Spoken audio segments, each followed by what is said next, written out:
By the way, there is a council race, if you hadn't noticed, in Super Ward 6 in Norfolk. And that election is May 3rd, not November. May 3rd. It's coming up. Municipal elections. Same as in Chesapeake. I think Newport News also. And then some in Central Virginia, some in Lynchburg. You got to check it out because you got to get involved in these local elections. So a big race for council. There's a big race for mayor in Norfolk. 3 candidates, as you know, Andy Prodigiro, councilman there. Also, Sheriff Bob McCabe, who was on our show yesterday. Kenny Alexander, Senator Alexander, who was on our show, I think, Monday. And so they've all been on several times. It's going to be a very interesting race. Right now, I have it a toss-up between McCabe and Alexander. So it's going to be very interesting. Now, there's also a school board race. Now, you're saying to yourself, all right, Fredericks, are you running out of material? Why are you covering a school board race in Norfolk? Well, first of all, because it's Super Ward 6, and I'm infatuated with that. I already told you that. Secondly, it's the first school board election ever in the city of Norfolk because they figured out that after years of the school board being appointed by the council, they woke up one day and they found that 65% of their schools were non-accredited. The place was a disaster. Kids were getting cheated. And so they said, maybe it's about time we take the power out of the hands of the city council and put it back where it belongs with the people. Therefore, let's elect our school board members. What a novel idea. So finally, Norfolk getting into the 21st election century. And in Super Ward 6, they have their first school board election. And there are 2 candidates, Noelle Gabriel, Dr. Gabriel, MD. She's a pediatrician. She's with us now live in studio. And Carter Smith, who I'm sure somebody will be sending me a text or an email at 10 o'clock asking for equal time for Carter Smith. You can count on that. Somebody like Pam Brown will do that or someone else. Meantime, I'm here with Noelle Gabriel, MD, and she gave me this little handout that says better schools, stronger communities. So I like that. Dr. Gabriel, good to have you with us. Thank you for having me on. My pleasure. All right. Well, first of all, you're a doctor. I like doctors. Thank you. Doctors Me too. are a good thing, especially pediatricians. So you got that shtick going, pediatrician, running for school board. You take care of kids every day. And their parents. And their parents. So that kind of fits in there. So I'm going to get to your personal stuff, but I've got to cut right to the chase so I don't run out of time. This public school system in Norfolk is a catastrophe. Mm-hmm. And it's a catastrophe because 65% of your schools are not accredited. Mm-hmm. They basically stink. Right? Now, the problem is if you're Barclay Wynn, you have the money to send your family to Norfolk Academy. If you're Andrew McClellan, you've got the resources, if you so choose, to send your kids to the Williams School. And I'm all for that. I send my child to St. Matthew's Catholic School, even though we don't have the means, and it's been a struggle, because I live in a school district in Chesapeake. I cannot send my child to that school, period. Okay? So luckily we have the means for that. But there's a lot of families locked in school prison. They can't get out. You don't have a charter school system. There's poverty. There's single moms. There's public transportation. They're locked in failing schools. They can't get out. They don't have the means to get out. They don't have the options to get out. And nothing is being done. And politicians just send their kids to private schools. What are you going to do to fix that? And by the way, one of the candidates running for city council in Super Ward 6, Dr. Stewart, Warren Stewart, was part of the decision-making committee that picked the superintendent of Norfolk. That was a disaster. So I don't put any stake in these politicians, okay? So you're running for school board. What are you going to do to take our Norfolk public school children out of school prison? Okay. Let me first address a couple of the issues. And you had it right when you said Norfolk Public Schools was sick. Who better than a doctor to take care of the sick children in Norfolk Public Schools? And I am a product of Norfolk Public Schools. I went there for elementary, middle school, and high school, a very proud graduate of Granby High School from the Medical Sciences program, a program that is still successful to this day.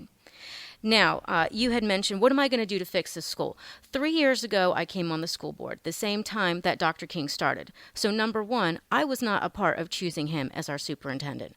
I didn't extend his contract, and I was the only school board member who didn't vote for the terms of the separation agreement. And you and I both know what that separation agreement was, $250,000 buyout. Unbelievable. Unbelievable, exactly. I was the only one who didn't vote for it. I mean, how do you get $250,000 after failing in every aspect of your job, right? Only in the government. I mean, how do you do that?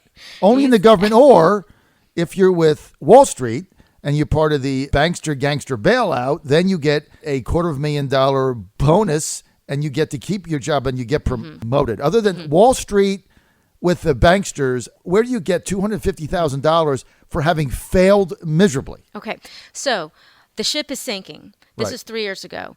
I put an application in to join the board, not because anybody asked me, not because I had political backing, but because my mom was a teacher in Norfolk Public Schools, because I was a graduate, and because I know a little bit about children as a pediatrician. And so rather than running away from the fire and all of the horrible things that were happening, I ran to the problem to try to identify what was the problem. So number one, we had problems and issues with curriculum. Our curriculum was not aligned to the Virginia standards. Number two, issues with climate and morale. Teachers were leaving by the droves. Number three, the state had relinquished its funding for our Norfolk Public Schools since 2009. We are down 600 teachers since 2009. That impacts your standards. And then number four, you have to look at poverty. 66% of the kids that come to Norfolk Public Schools are not ready to start their educational process. And so how are we tackling that? Well, first, the learning curve for me has been incredible. Now we have a curriculum that is aligned to the standards. And even though our test scores are very poor and abysmal, and I'll be straight, I'm all for honesty too. Last year, we saw double-digit gains in almost every single one of our schools. It's not enough to get us to the minimum standard, but it is progress, and we do have to recognize and celebrate progress. And that's because we have curriculum alignment. Now, climate and morale. Teachers were leaving by the droves. What do we do to address that issue? Number one, I can't think of a better reason than to give your teachers a salary increase, a raise. And not just a raise that goes to pay for their VRS or to pay for their medical coverage, but a raise that goes directly into their pockets. This year's budget cycle, they're getting a 3% raise. And not just for our teachers, our part-time workers, our bus drivers, and our substitutes. Okay, so Dr. Gabriel, Senator Kenny Alexander, who's running for mayor, we have had this debate with him. And Sheriff Bob McCabe was also running for mayor. In his platform, he says that one of the problems is that the average starting pay for a school teacher in Norfolk is $7,000 under Chesapeake or Virginia Beach. So the good teachers go there, not to Norfolk. Are you in favor of bringing starting salaries into parity? Well, let's make sure we are talking about the facts. The starting pay is roughly comparative. However, when you average in their experience, master's degrees, and certifications, that's where we start to fail. And that is why Dr. Boone, Dr. Boone is our new superintendent, the only superintendent that I voted for. That is why the first thing that she recognized, as dictated by the board, was to do a pay and comp study, so that if you have years of experience in Norfolk Public Schools and you have extra certifications, special ed, gifted, you are going to be paid for that. If you're a principal that is making gains, you need to be recognized for that. So the other important So you're talking about merit pay. Merit, it's recognition of doing well. It would be merit pay, but you have to have merit pay for your 30 plus accreditation status. You have to get merit pay for earning your master's degree. But the city and the state are who fund our budget. So we can ask every day for raises for teachers, for salary increases, for competitive pay. But in the end, it's the city council that holds the purse strings. It's the state that holds the purse strings. And that is why I have been at the table from day one with the city council, telling them what we need, telling our state legislators what we need. If you want an excellent Norfolk Public Schools, then you have to put it in. And that's what I am striving for. So one of the ideas that Senator Alexander has, he says everything should be on the table, including extended school hours, extending the school calendar for an entire 12 months. He said when you're failing, you need to look at everything. And he says if you're going down the same path, you end up in the same place. How do you respond to some of those ideas? Extended school is a great opportunity for Norfolk Public Schools, and we have asked our legislators ever since I have been there for 3 years to, number one, have a waiver so that we could start school early. Because some of our schools, the children, they need to have that extra time to prepare for the SOLs. We have a lot of catch up to do with our students. Extended day is another great opportunity. And you know what? If you go and visit our schools, you will see that a lot of our buildings don't close until 5 or 7 o'clock. The teachers are there doing after school tutoring. They're there in sports. They're being watched. They're being supervised. However, can you have a planned program around specific tutoring sessions that will happen? Absolutely. But guess what? That costs money. You have to pay the teachers in order to do it. They're not going to do it for free, and we shouldn't ask them to do it for free. But you have to pony up the money in order to do that. And we've asked for it, and we're prepared to do that. And now that Dr. Boone is here and who understands curriculum and academics, I'm sure that she is going to put forth some ideas that are going to address those achievement gaps, because that's really where we need to focus our attention. We're with Dr. Noelle Gabriel. She is a pediatrician in Norfolk, and she is a candidate for Norfolk School Board. That election will be held on Tuesday, May 3rd, and she is in Super Ward 6. The other candidate in there is Carter Smith. Either Carter or Noelle will get elected. They'll be the first elected school board officials in Norfolk forever. Right? So forever. It's precedent setting. So, look, I understand you think some improvements are being made with a new superintendent. Curriculum is getting better. You seem like you're open to extending school hours, whether it be during the day or through the calendar. But more importantly, what you have to also recognize is that I was a part of closing down one of our failing schools. Lafayette Winona Middle School was continuously denied their accreditation. I was on the committee that worked to close a failing school and plan it as a school of choice. It's citywide, it's application only, and we have attracted over 90 students who were not in Norfolk Public Schools before. Now, the premise of that school is that it is project-based learning and international baccalaureate. So when you talk about taking things one step at a time and not putting a Band-Aid over a hemorrhaging wound, this is what we're doing. We are doing purposeful planning for our schools, and we are going to look at the data from the success of this school, of which the students, teachers, and parents, they're thriving there. And some people have even said that's kind of like a charter school. It's a school of choice. And you know what? You call it whatever you want. The kids are learning. The scores are going to come back great. We have an excellent principal there. And that is what we need to do for the rest of our schools in Norfolk. Slowly, methodically, data-driven, and learn from our mistakes. It's not going to happen overnight, but it will happen because we have good leadership and we have folks like me who care and recognize the problems and are willing to face the facts.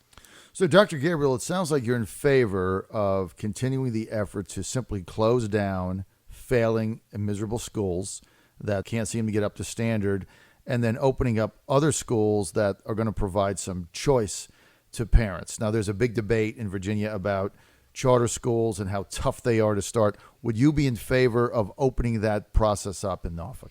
You know, there are lots of different options in Norfolk. You can homeschool, you can go to private school, and within Norfolk Public Schools, you have lots of options for choice. You have, in high school, you have a medical sciences program at Maury. You have an international baccalaureate program at Granby. You have a leadership program at Norview. And then in middle school, you have lots of different options. So there is choice within Norfolk Public Schools.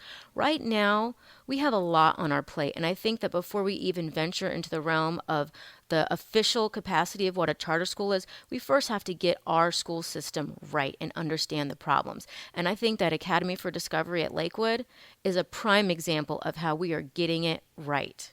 So that would be a model, perhaps, going forward. Yeah. A template, if you will. Yes, absolutely. All right, so let's get to the fact that you've got a very high dropout rate and the cycle of failing schools, kids drop out, crime, poverty.